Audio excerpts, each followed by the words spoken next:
हाँ तो दोस्तों, हम कारक का अध्ययन कर रहे थे। आशा है कि वो चार्ट आपने लर्न कर लिया होगा। ठीक है, तो अभी परिभाषा देख लो। परिभाषा केवल आपके समझने के लिए है। आपको क्या करना है, सबसे ज़्यादा जोर आपको उस चार्ट को लर्न करने पर देना है। अगर वो चार्ट आपने लर्न कर लिया तो परिभाषा लर्न करने की आपको आवश्यकता नहीं है। परिभाषा केवल आपको समझने के लिए है कि क्या है। ठीक है, देखो सबसे पहला है कर्ता कारक। अब कर्ता कारक क्या है? संज्ञा या सर्वनाम के जिस रूप से क्रिया करने वाले का बोध हो उसे कर्ता कारक कहा जाता है। कर्ता मतलब क्रिया करने वाला। ठीक है, तो क्रिया करने वाले के साथ जो कारक चिन्ह जुड़कर आता है उसे कर्ता कारक कहा जाता है। यहाँ पर देखो, राम ने रावण को बाण से मारा। यहाँ पर क्रिया करने वाला कौन है? राम है ना। ठीक है, तो उसके साथ जो कारक चिन्ह जुड़कर आया है वो कर्ता कारक है। उसके बाद है कर्म कारक। जिस पर क्रिया का फल पड़े उसे दर्शाने वाले संज्ञा या सर्वनाम के रूपों को कर्म कारक कहा जाता है। कर्म कारक क्या होता है? जिस पर क्रिया का फल पड़ता है। अभी यहाँ पर उदाहरण देखो, राम ने रावण को बाण से मारा। राम क्या कर रहे हैं? मार रहे हैं ना, क्रिया कर रहे हैं मारने की। तो फल किस पर पड़ा? रावण पर पड़ा। रावण को बाण लगा। सही है ना। तो जिस पर क्रिया का फल पड़े उसके साथ जुड़कर आने वाले विभक्ति चिन्ह को कर्म कारक कहा जाता है। करण कारक। संज्ञा या सर्वनाम के जिस रूप से क्रिया के साधन का बोध हो उसे करण कारक कहा जाता है। यहाँ पर विशेष बात यह है, करण कारक साधन का बोध कराता है। किसका बोध कराता है? साधन का बोध कराता है। और साधन के साथ जो जुड़कर आता है विभक्ति चिन्ह उसे करण कारक कहा जाता है। जैसे अध्यापिका पेन से लिखती है। अध्यापिका पेन से लिखती है, तो उस अध्यापिका का साधन क्या हुआ? पेन हुआ। अभी मैं आपको एक्सप्लेन कर रही हूँ इस छड़ी से। इस छड़ी से। ठीक है, तो ये क्या है? से मेरा साधन है ना, मेरे साधन के साथ जुड़कर आया से, इसलिए ये करण कारक हुआ। यहाँ पर देखो, राम ने रावण को बाण से मारा। साधन क्या है? बाण है। मारने का साधन बाण है। तो साधन के साथ जो जुड़कर आया उसे करण कारक कहा जाता है। ठीक है, एक मिनट रुक जाओ, मैं आपको आगे वाले कारक दिखाती हूँ। हाँ तो दोस्तों, हमारा चौथा कारक है संप्रदान कारक। देखो संप्रदान कारक की परिभाषा क्या है? जिसके लिए क्रिया मतलब कार्य किया जाए उसे संप्रदान कारक कहते हैं। ठीक है, उदाहरण देखो, राम शाम के लिए गाजर लाया। शाम के लिए गाजर लाया मतलब क्रिया करने वाला जिसके लिए कुछ क्रिया करता है उसके साथ जो जुड़कर आता है कारक चिन्ह उसे संप्रदान कारक कहा जाता है। जैसे मैं आपके लिए वीडियो बना रही हूँ, मैं आपके लिए कारक पढ़ा रही हूँ। ठीक है, तो ये क्या है? के लिए क्या है? संप्रदान कारक है। ठीक है, उसके बाद अपादान कारक। जिससे किसी वस्तु के दूर होने या अलग होने का बोध हो उसे अपादान कारक कहा जाता है। अपादान कारक का चिन्ह से है।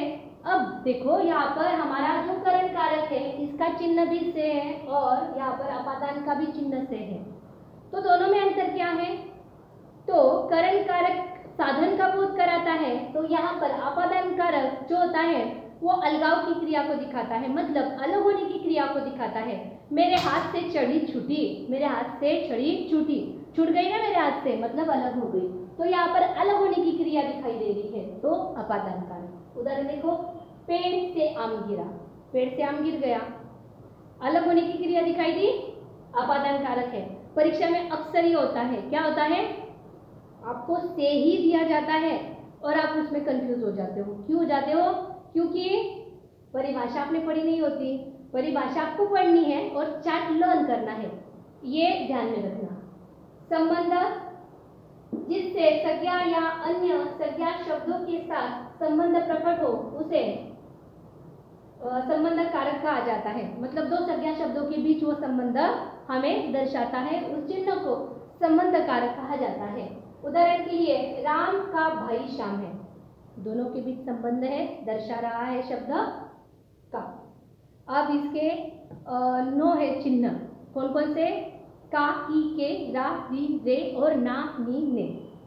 इसके विविध उदाहरण हैं। आप एक बार आपकी ग्रामर की बुक में उसे लर्न कर लेना। पिछले साल भी हमने पढ़ा हुआ है, आप आपकी पिछले साल की नोटबुक भी देख सकते हो। और देखो बच्चों, जब हम स्वयं कुछ ढूंढते हैं तब वो सटीक ज्ञान हमें प्राप्त होता है। मैं आपको पढ़ा रही हूँ, बस आप इतना ही पढ़ोगे तो आपको पूरा ग्रहण नहीं होगा, पर अगर आप उसमें नया कुछ ढूंढोगे तो आपको जो पूरा ज्ञान है वो प्राप्त होगा। ठीक है, अब अधिकरण कारक देखो क्या है परिभाषा। जिस शब्द से क्रिया के आधार का बोध हो उसे अधिकरण कारक कहा जाता है। क्रिया के आधार का बोध। अब मैं आपको बताती हूँ, देखो यहाँ पर ये मेरे पास पाठ्य पुस्तक है। मैं इस पर क्या रख रही हूँ, डस्टर रख रही हूँ। ठीक है, किस पर रखा मैंने, ये पाठ्य पुस्तक पर रखा। ये किसका आधार है, डस्टर का आधार है।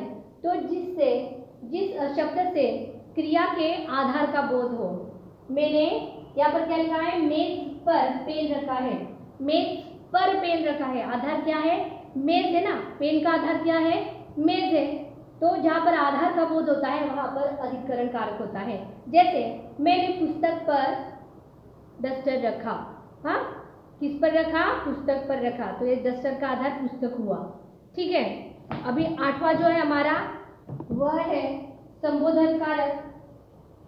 आपको मैं दिखाती हूँ, 1 मिनट।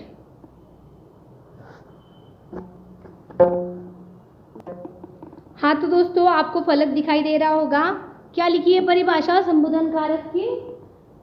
जिस शब्द के द्वारा किसी को पुकारा जाए अथवा संबोधित किया जाए उसे संबोधन कारक कहते हैं। क्या होता है, पुकारने की क्रिया, उसे संबोधन कारक कहा जाता है। संबोधन कारक में क्या होते हैं, एक्सक्लेमेटरी का ये विस्मयाबोधक का ये चिन्ह होता है, वह संबोधन कारक होता है। संबोधन कारक सबसे आसान है। आप जहाँ भी आपको एक्सक्लेमेटरी का चिन्ह दिखे वो संबोधन कारक है। ठीक है, अभी इसे आपको आपके नोटबुक में लिख लेना है, चार्ट को आपको लर्न कर लेना है, और आपने क्या लिखा है उसकी एक फोटोकॉपी आप गूगल क्लासरूम पर हमें भेज दो कि हाँ हमने ये लिखा है।